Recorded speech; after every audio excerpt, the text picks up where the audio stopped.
Hey everyone, so today I'm going to show you how to download Adobe Photoshop for free on your PC or Mac. Alright, so first head over to adobe.com. So I'll drop the link down in the description.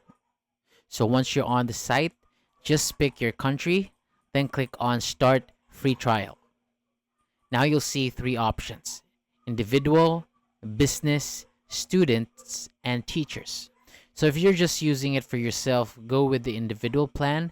So this gives you a 14-day free trial of Photoshop plus a 30-day free trial of Adobe stock. So that's a complete bonus. So click continue, then type in your email address. So sometimes it might already be filled in. So hit continue again.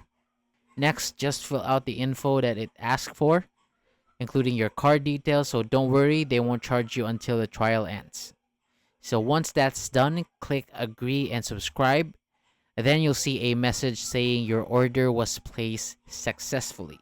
So from there, click create a password and set that up. So after that, download the Creative Cloud app, install it, log in with the same email, and open it up.